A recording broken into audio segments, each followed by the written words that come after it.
Flight attendant rips up black girl's ticket, not knowing her father owns the entire airline. The airport buzzed with the kind of tension that always seems to settle over travelers in a hurry. In the midst of that busy concourse at Chicago O'Hare, a young girl named Maya stood near gate B12, her eyes shining with anticipation. She was traveling alone for the first time, heading home to Atlanta after a few days at a leadership conference for teens in Denver. The hush around her was broken by the squeak of rolling luggage, the beep of intercom announcements, and occasional snippets of conversation from strangers. Maya wore a neatly pressed button-down shirt and jeans. She clutched a ticket and her driver's license, her heart pounding from excitement mixed with a tinge of anxiety. She knew her father's position in the world was significant, but she had grown up hearing him say that each person was more than their material success and that humility cost nothing. Despite that, a wave of nervousness passed through her whenever she was in a public space where no one recognized who she was or who her father happened to be. Still, she tried to remember her father's words, reminding herself that good character and kindness were the most important things to carry. She approached the gate counter and greeted the flight attendant with a polite smile. The attendant, whose name tag read Susan, barely acknowledged Maya, her lips pulled into a taut line as she scanned the ticket. Susan's eyes briefly flickered over Maya's face and her braids, then landed on Maya's name. "Are you traveling alone?" Susan asked, her tone sharp. "Yes, ma'am," Maya said quietly. "I'm going back home to see my family." Susan's gaze moved up and down, a silent judgment. Maya had encountered subtle stares before, but usually she brushed them off. There was no reason to suspect that anything out of the ordinary would happen. She handed over her ID, waiting for the usual routine of checking seats and confirming identity. Susan gave a quick nod and returned the license. Then she studied the ticket again, as though it might have been tampered with. Maya sensed a shift in the flight attendant's posture, something rigid and defensive. It reminded her of teachers who doubted her capabilities when she was younger, the type who would scrutinize her homework more closely than others. A trickle of unease ran through her, but she had no intention of causing a scene. Susan pursed her lips. "This ticket doesn't look valid." Maya frowned, glancing at the slip of paper in the attendant's hand. "It's definitely valid. I confirmed everything when I left the conference this morning." "It doesn't look valid to me," Susan repeated, voice growing louder. Several heads turned in their direction, travelers curious about the commotion. Maya felt a swell of embarrassment. She wanted to handle the situation politely, mindful that losing her temper would do no good. "That's the ticket that was booked for me by my father's office," she said, speaking as calmly as she could. Susan waved off the explanation and stared pointedly at Maya. "Sure it was. Don't try to pull a fast one. I've seen plenty of passengers like you trying to get on flights they're not entitled to." Maya felt a flash of anger. That final phrase stung, "passengers like you." She wondered what that meant. The uneasy suspicion she had about the woman's attitude began to solidify. Her father had warned her about moments like this, people who'd make quick judgments before knowing anything. Still, she tried to keep her tone steady. "I promise this is a legitimate ticket," she insisted. "Maybe you can scan it again." Instead of rechecking the computer, Susan scoffed and gave a dismissive roll of her eyes. A tense pause followed, during which Maya could hear her own heartbeat echoing in her ears. Susan's face hardened, and in a sudden motion that shocked everyone around, she ripped the ticket in two. The sound of tearing paper cut through the normal airport chatter. Maya's eyes went wide. "What are you doing? That's my ticket." Susan ignored her protest. "Move along, little girl. I'm not letting you board with a fraudulent ticket. Go find another flight if you can pay for it." A few onlookers stared. Some whispered to one another, while a couple of them took a step forward as though they wanted to intervene. Maya felt her cheeks burn, not just with embarrassment, but with a pulsing anger that almost made her forget the values her father had taught her. She clutched the halves of the torn ticket, words stuck in her throat. She could call her father and have him fix this immediately, but she hated drawing attention in that way.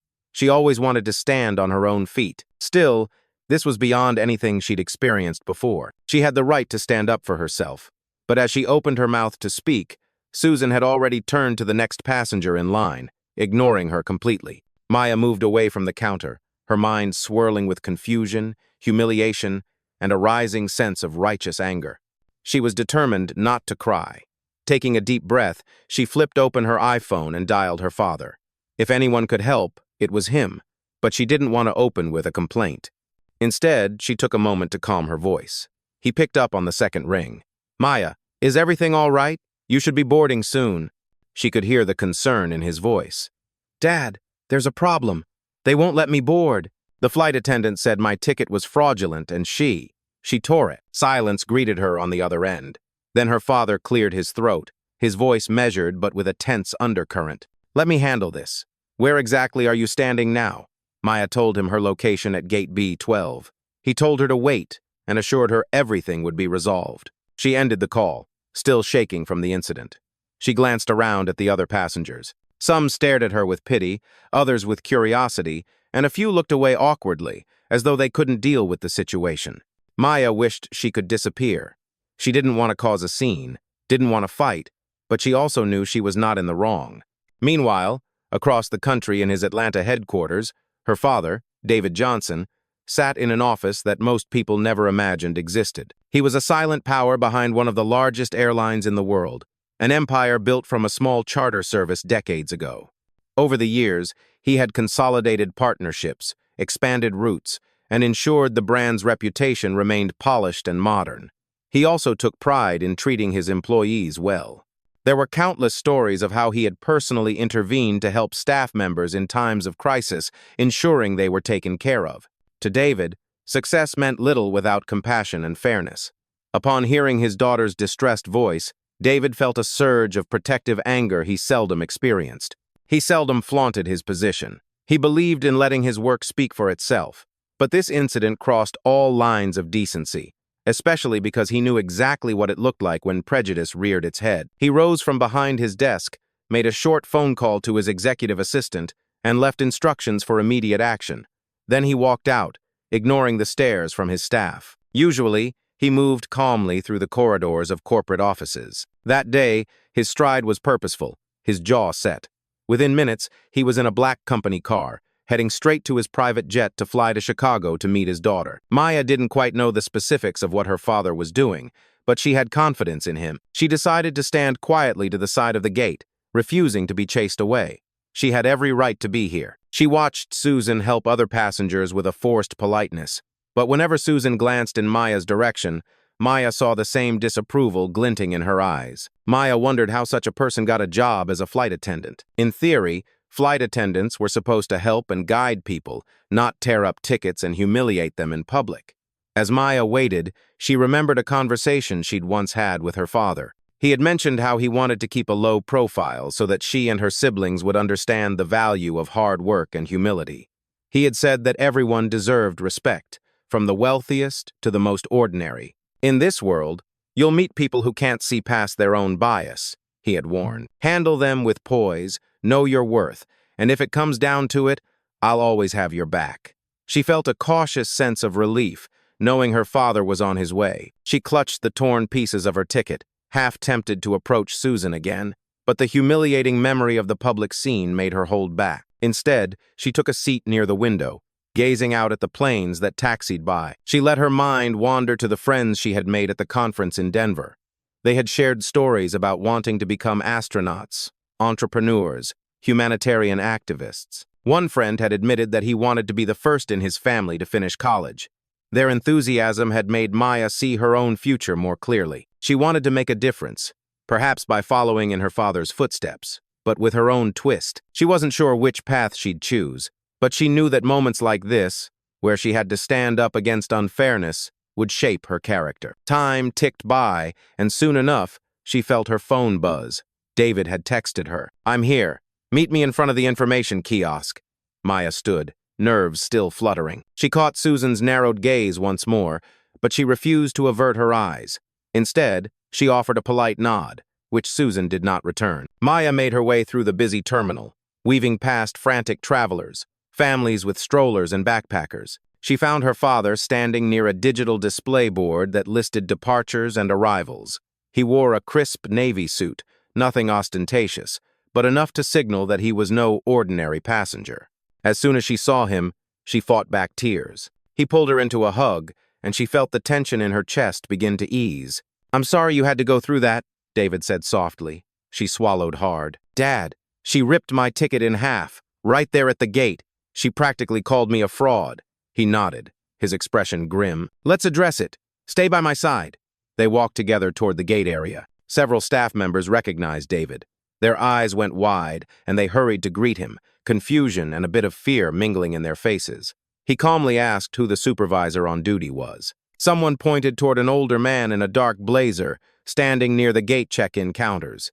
David led Maya in that direction, ignoring the stares of passing travelers. The supervisor, named Mike, seemed startled when he saw David approach.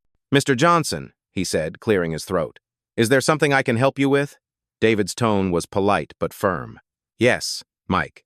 My daughter's ticket was destroyed by a member of your staff. I'd like to know why." Shock flashed across Mike's face. His gaze flickered to Maya, and he noticed the torn halves of the ticket in her hand. He turned pale. "Destroyed by that's highly unprofessional. Who was it?" Before Maya could speak, Susan stepped forward. She tried to maintain a confident posture, but her voice wavered slightly. "I found the ticket suspicious, sir. I have to protect the integrity of our flights." She was David, still calm, raised a hand. "You tore a valid ticket. Even if you doubted its legitimacy, there's a process. You don't humiliate a passenger and destroy their property. Do you realize what you've done?" Susan seemed to struggle with her response. She glanced at Maya but refused to meet her eyes. I did what I thought was right. I've seen a lot of counterfeits." Mike stepped in, trying to diffuse the tension. "Mr. Johnson, let's go to a quieter area to sort this out. We don't want a public scene." Maya thought about objecting, but she saw her father's slight nod. He recognized the importance of keeping things civil. They followed Mike down a short corridor into a staff-only area behind the check-in desk, where a few chairs and a desk stood. Susan trailed behind them, her expression shifting between defiance and apprehension. David motioned for Maya to sit, then turned to Mike. "I'm not here to cause unnecessary trouble, but this incident must be addressed. My daughter was treated unfairly, and for your information, I paid for her ticket in full through legitimate channels. There is no excuse for an employee to act like this." Mike nodded, wringing his hands. "I agree, sir. This is unacceptable. I sincerely apologize on behalf of the airline." Susan opened her mouth as if to protest, but no words came out. Maya watched her, feeling a mixture of anger and sadness. She knew this moment was a chance to teach a lesson or perhaps to find some accountability. David continued, his voice low. "We pride ourselves on treating all passengers with respect, no matter who they are. If an employee is showing bias, that's not just a personal failing. It undermines our company's core values." Mike cleared his throat. "Of course, sir. We'll take immediate disciplinary action. Miss." He turned to Maya, looking truly apologetic. "I am so sorry. We will make this right." Maya nodded, swallowing the knot in her throat. "Thank you. I don't like causing trouble. I just want to get home." David placed a gentle hand on her shoulder. He turned to Susan and spoke with carefully measured words. "Is there anything you'd like to say to my daughter?" Susan's face was tense, but a flicker of guilt crossed her features. She exhaled shakily. "I am sorry if I offended you." Maya didn't say anything for a moment, letting the apology sink in, but something about Susan's tone felt more forced than genuine. Maya glanced at her father, who gave a subtle nod, encouraging her to speak. "I accept your apology," she said softly, "but I hope you understand the seriousness of what you did. It's not just about a ticket. It's about how you treated me." Susan pressed her lips together, her knuckles tight around the edge of the desk. She didn't respond. It was clear she didn't fully grasp the depth of her wrongdoing, or maybe refused to admit it. Maya felt a pang of disappointment. She had always tried to believe that people could change if they were shown the right path. David concluded the meeting quickly after that. He turned to Mike. "I trust you'll handle the details. For now, I want to make sure my daughter can board her flight." Mike hurriedly issued a replacement ticket, this time making sure Maya had a seat in first class. He apologized repeatedly, promising to follow up. David thanked him curtly. Without another glance at Susan, he led Maya out of the office and back into the terminal. Before going to the gate, David took Maya aside. His expression softened. "Are you all right? That was quite an ordeal." Maya managed a small smile. "I'm okay, I guess. This is just what you warned me about," David sighed. "It doesn't make it right, and it doesn't make it easy to deal with." They made their way to the airline's first-class lounge where they could talk privately. Maya settled into a comfortable leather chair, her father sitting across from her. She noticed a few airport employees peering at David from a distance, no doubt recognizing him.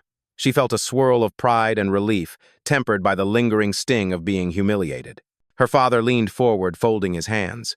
"Your flight leaves in 2 hours. and I could ride with you if you'd like. I have a meeting in Atlanta anyway. Maya appreciated the offer. The idea of flying with her father by her side gave her a sense of comfort after what had just happened. She agreed, and within minutes, David had arranged for his own first-class ticket.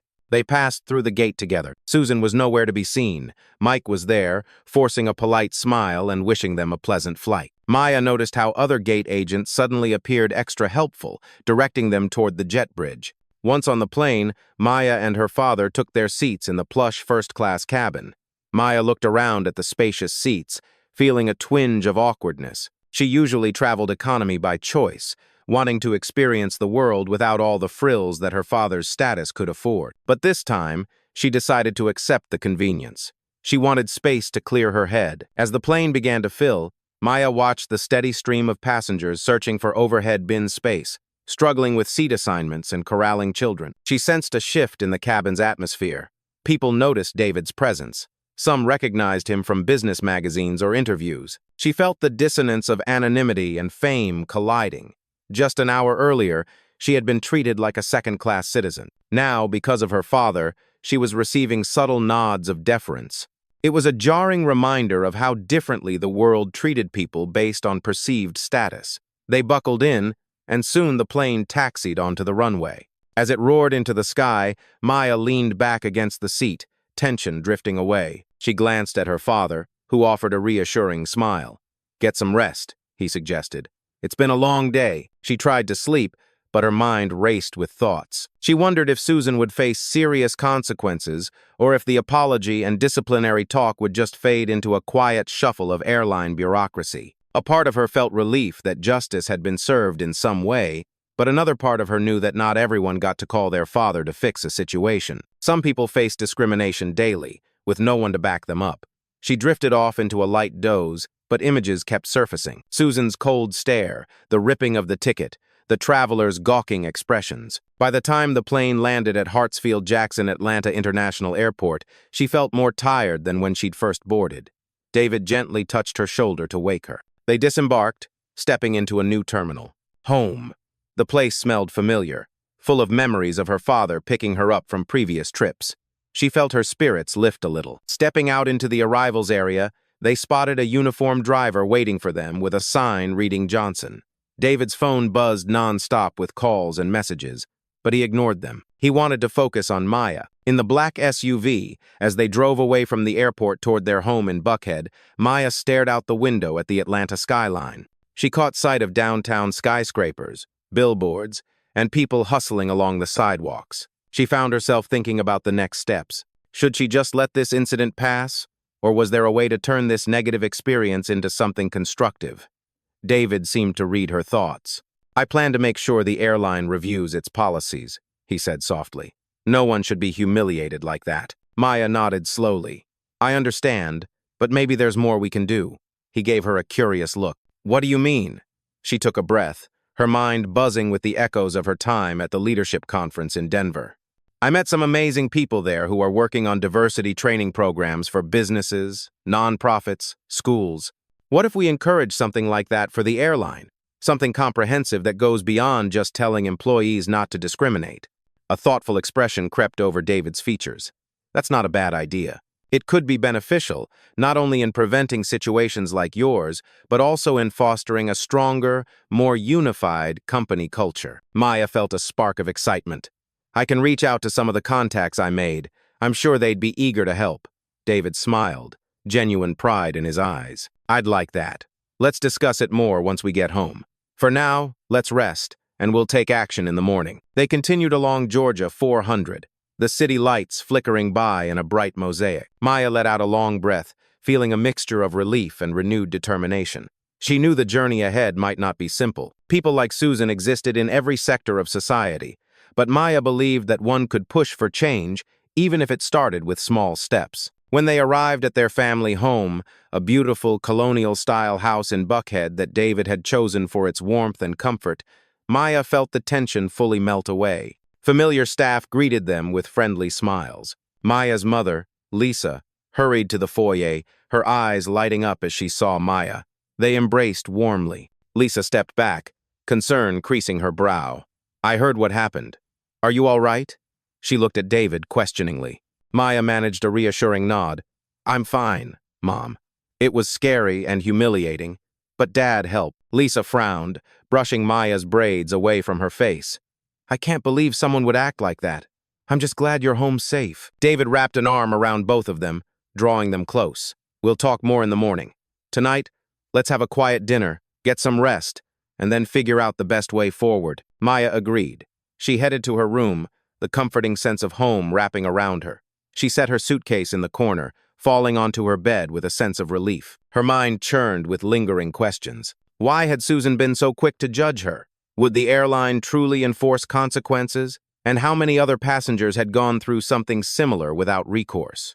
Despite the ache in her heart, exhaustion soon claimed her. She slept fitfully, dreaming of airport gates and ripping tickets, but also glimpsing a future where she could help change the environment that allowed such behavior to thrive. In the morning, she woke to soft Georgia sunlight streaming through her windows. She showered, dressed casually, and headed downstairs. The smell of breakfast wafted through the hall. Her father was on the phone, pacing by the living room windows overlooking their manicured lawn.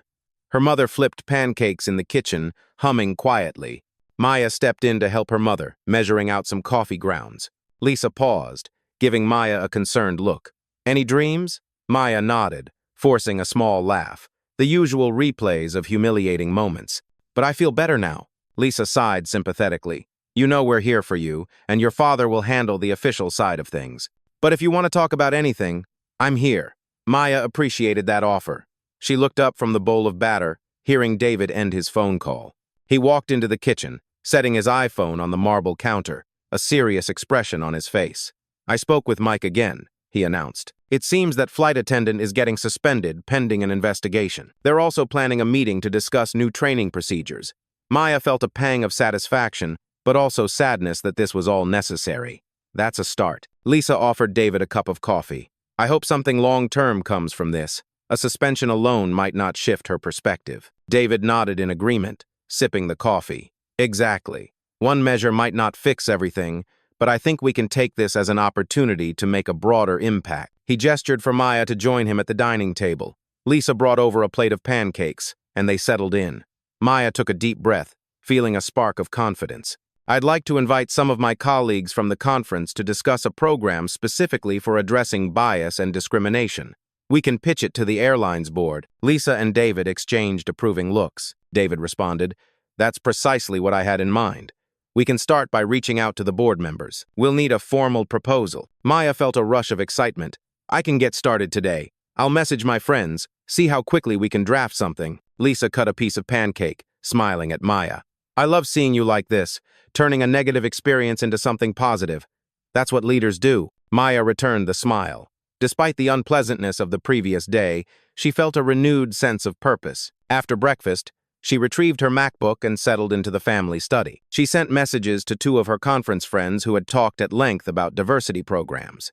She explained the situation and asked if they'd be willing to collaborate on a pilot project for the airline. Within minutes, she received enthusiastic replies. They arranged to chat via FaceTime that afternoon. David, meanwhile, made some calls to set up a preliminary meeting with the airline's board of directors. He had enough influence to schedule a conversation quickly, but he wanted to ensure that the proposal would be thorough, with actionable ideas. Maya's mother offered her insights from a nonprofit perspective, having volunteered extensively with community outreach programs in Atlanta. By midday, they had a framework for what they wanted to accomplish. When the FaceTime call with her friends took place, Maya laid out the plan. She explained how the conference had inspired her to act. They discussed modules that would go beyond a generic sensitivity training, modules that would examine systemic biases, incorporate real-life stories, interactive sessions, and consistent follow-up. They wanted participants to reflect on their own behavior and assumptions in a guided way. Her friends offered additional ideas, referencing research and existing models of successful training initiative. Maya took notes rapidly, occasionally muting to share thoughts with her father, who sat nearby.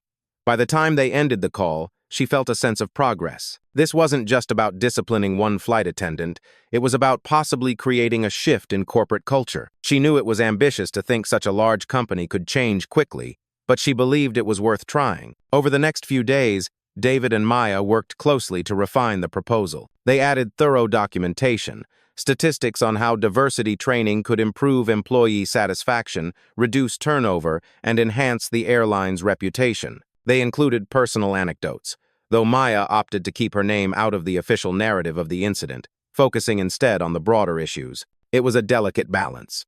She wanted to be an advocate without turning the entire spotlight on herself. Eventually, the day came when David and Maya would present their proposal to a subset of the board.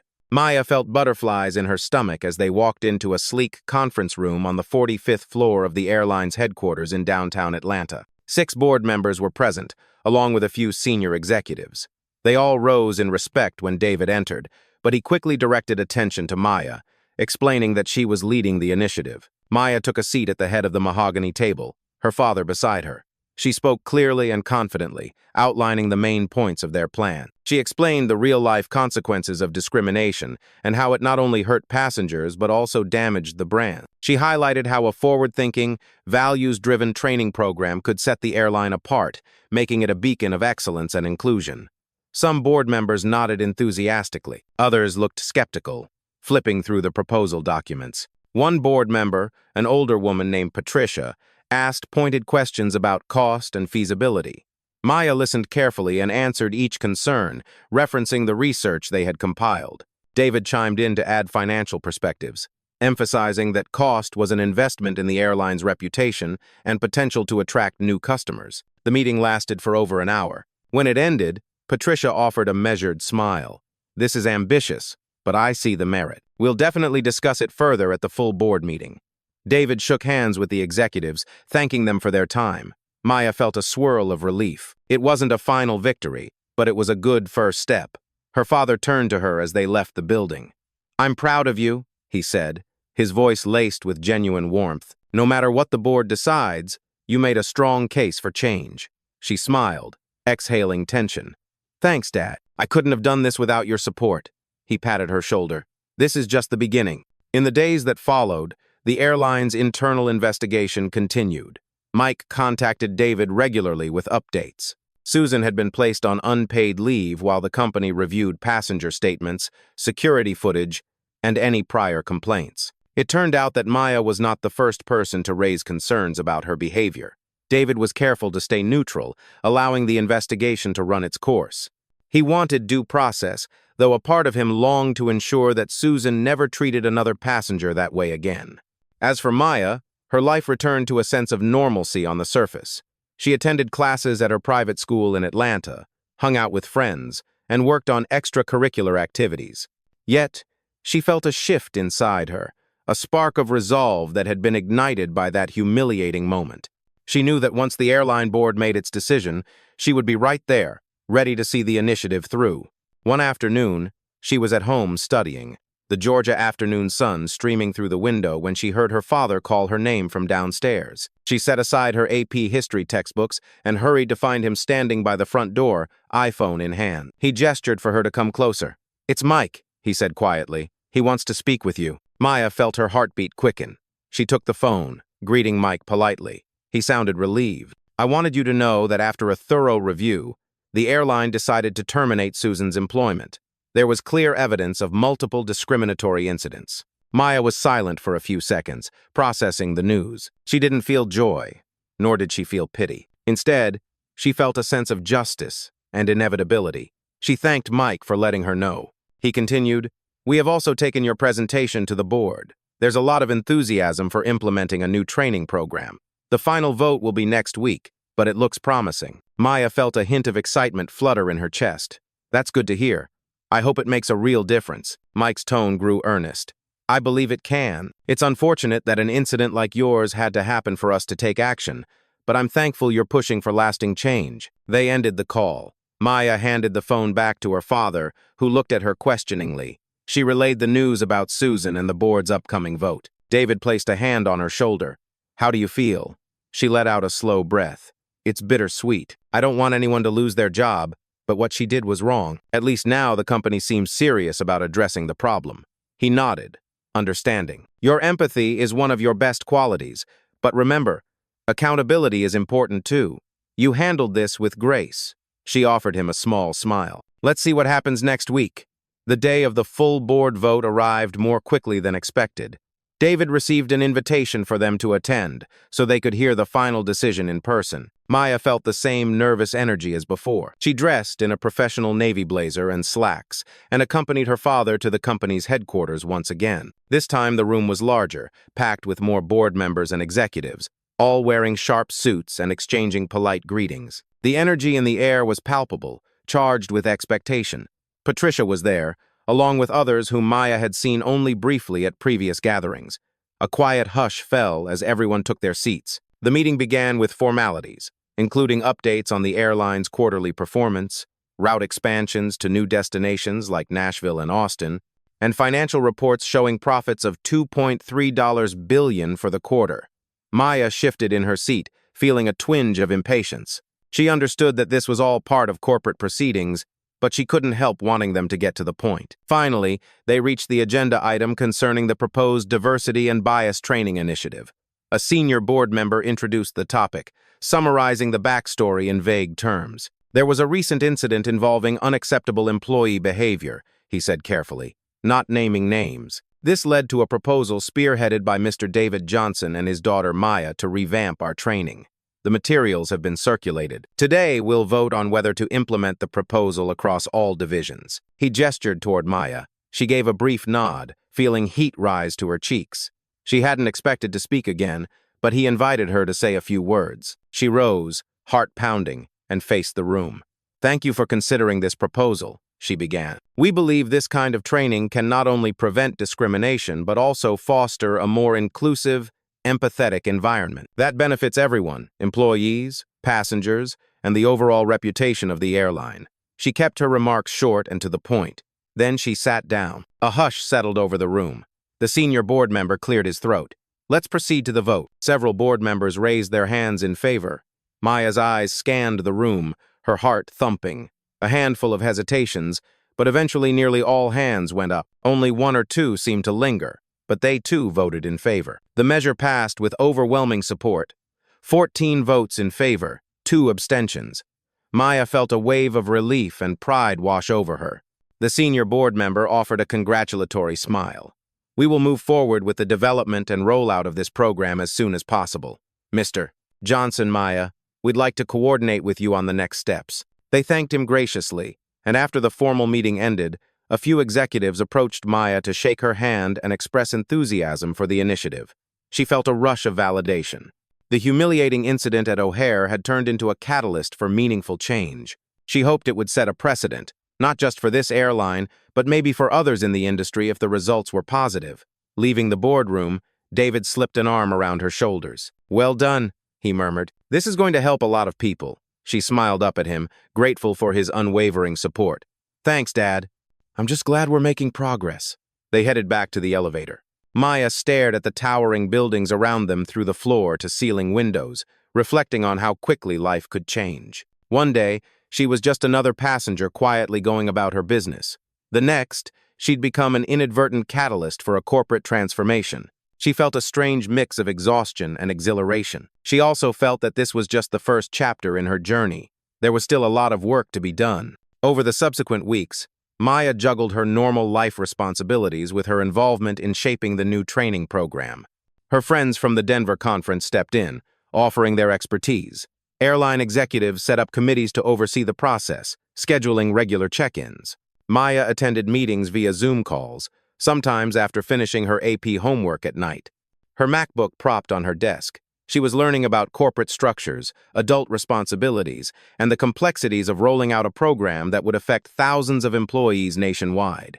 Meanwhile, David utilized his influence tactfully, ensuring that resources were allocated properly and that the executive team took the initiative seriously. He also stepped back at times to let Maya and her colleagues lead the creative and educational aspects. Maya appreciated that balance. It helped her gain confidence while still having a safety net if she needed it. Throughout this period, media outlets caught wind of the airline's new program. Some journalists speculated about the reasons behind the initiative. The official statements remained vague about the specific incident. Maya preferred it that way. She didn't crave public attention or sympathy. She only wanted the program to stand on its own merit. Still, word leaked out on a few social media platforms that the impetus came from David Johnson's daughter. People shared the story in fragments, praising the airline for taking steps to address racism, though the details were often incomplete or sensationalized. Maya found herself receiving Instagram DMs from strangers who claimed they, too, had faced discrimination from flight attendants or other service professionals. She responded politely, offering encouragement and directing them to the airline's newly reformed complaint channels. She recognized how widespread such issues were. It strengthened her resolve to see the training program through. One evening, after a long day of conference calls and planning sessions, Maya sat on the living room couch with her mother, flipping through Netflix. They paused on a local Atlanta news segment that was discussing new corporate diversity initiatives across various industries. One of the examples cited was her father's airline. Maya listened intently, hearing the reporter briefly mention an incident that catalyzed the entire program. She felt a strange sense of pride and humility. Lisa muted the television. "You're doing good work," she said softly. Maya leaned her head on her mother's shoulder. "It feels surreal sometimes, but it also feels right." The following week marked the official launch of the pilot program. The first modules were rolled out to a select group of employees, supervisors, HR managers, and some volunteer flight crew members who agreed to test the materials. Maya and her colleagues monitored the sessions through feedback forms and video recordings, making real-time adjustments as necessary. Some participants reacted positively, sharing that they had never examined their own biases so closely before. Others were skeptical, feeling it was unnecessary. But overall, the initial response seemed promising. As word spread internally, more employees signed up to participate voluntarily, even before it became mandatory. This wave of interest reassured Maya that they were on the right track. She, David, and the rest of their small team continued refining the content, preparing it for a company-wide rollout. About a month after the pilot began, the airline announced that all employees, regardless of role or seniority, would be required to complete the training. That included top executives, ground staff, pilots, and flight attendants. Maya took a moment to reflect on how much had changed since that day Susan had ripped her ticket. She thought about how one moment of cruelty had opened a door to dialogue and action. That same week, David and Maya were invited to attend a gathering at the airline's employee lounge at Hartsfield-Jackson, where employees who had completed the pilot training would share their experiences. Maya was nervous, but also excited to meet the real faces behind the statistics she'd been monitoring. When they arrived, they found a room filled with employees from various backgrounds, all wearing name tags. Some recognized Maya and approached her with words of thanks or curious questions. A flight attendant named Maria confessed that she initially doubted the need for such training. "I always thought I treated everyone equally," Maria said. "But the sessions made me realize that sometimes our subconscious biases can influence how we interact with passengers. I caught myself being extra short-tempered with people who reminded me of a difficult passenger I once had." Maya nodded, listening intently. "I'm glad the program helped you see that." Maria smiled. "Yes, and now I'm more deliberate in how I treat people, especially if I sense I'm jumping to conclusions.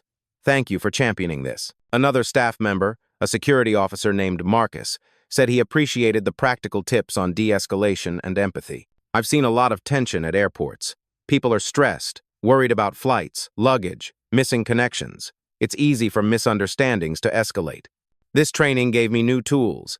Maya felt her heart warm at these testimonials. At one point, the sound of laughter rippled through the room as employees swapped stories of awkward moments. It was a stark contrast to the hostility she had faced at the gate. She realized that for every Susan, there were dozens of employees who genuinely wanted to do better. Toward the end of the gathering, Mike, the supervisor who had handled Maya's complaint, approached. He looked more relaxed than the first time she'd met him. "It's been quite a journey," he said with a smile. "I never imagined we'd be here, launching this company-wide. But I'm glad we are." Maya returned his smile. "Me too." He paused, then added, "I hear you'll be attending college soon. Any idea what you want to major in?" She shrugged lightly. "I'm considering business administration at Emory, maybe with a minor in social justice or something related. I want to keep these efforts going, whether it's in my father's company or somewhere else." Mike nodded approvingly. "The world could use more leaders like you." She blushed slightly at the compliment, thanking him. Glancing across the room, she spotted her father engaging in a lively discussion with a group of employees. He laughed wholeheartedly at some anecdote they shared. She felt a surge of affection and gratitude. He had always taught her to stand up for herself and for others when something was wrong. As the night wore on, the crowd began to thin. David and Maya prepared to head home to Buckhead.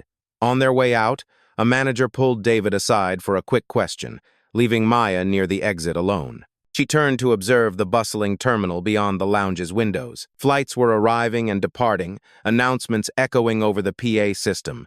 A sense of closure washed over her. Though the fight for equality and fair treatment was far from over, she had found a tangible way to contribute. Sensing someone behind her, she turned. An older flight attendant was there, not part of the official gathering. She wore a neat uniform and a warm expression. "I heard about what happened to you," the woman said quietly. "I just wanted to say, I'm so sorry you went through that, and I'm grateful for what you're doing. Most of us do our best to welcome passengers. We hate to see someone tarnish our profession." Maya's eyes glistened. "Thank you for saying that, and thank you for your work. I know the majority of flight attendants are dedicated and caring." The woman nodded and walked away, disappearing into the bustling corridor. Maya inhaled deeply, letting the moment sink in. Every step of this journey, from her ticket getting ripped up to spearheading a corporate initiative, had been a whirlwind of emotions. Anger, humiliation, fear, hope, and now a cautious optimism. David finished his brief conversation and joined her, placing a comforting hand on her back. "Ready to go home?" She smiled. "Yes, more than ready." They headed out together, father and daughter, stepping into the hum of the airport. The knowledge of what they had accomplished hung in the air around them like an invisible banner of hope. Not everyone's perspective would shift overnight, and not every passenger's experience would suddenly become perfect. But they had ignited a spark, and Maya believed that sparks, when nurtured, could become lasting flames. And as they walked, Maya held her head high, reminding herself of the lesson she'd learned in the most unexpected way. If one person could tear a ticket and rip away a traveler's dignity, then another person could mend what was broken and forge something stronger and better in its place. 6 months later, Maya received an email that made her smile. The airline's diversity training program had been so successful that 3 other major airlines had reached out, asking to implement similar initiatives. The program had reduced customer complaints by 67% and improved employee satisfaction scores significantly. Maya was now a freshman at Emory University, majoring in business with a focus on organizational leadership. She still consulted with the airline on improving their training program, but she had her sights set on bigger goals. During her winter break, she received a call from Mike. "Maya, I wanted you to know we just received an award from the NAACP for our diversity and inclusion efforts, and it's all because of what you started." She felt a quiet pride, not just in the recognition, but in knowing that countless passengers would now be treated with the dignity and respect they deserve. Sometimes, Maya reflected, the worst moments in life could become the catalyst for the most meaningful change. Did you enjoy this story of courage, resilience, and the power of one voice to spark change? Let us know in the comments. What part resonated with you the most, or which character's journey surprised you? We love hearing your thoughts. And if you want more stories like this, full of twists, heart, and inspiration, make sure to hit that subscribe button and turn on notifications. There's plenty more where this came from, and we'd love for you to be part of this journey.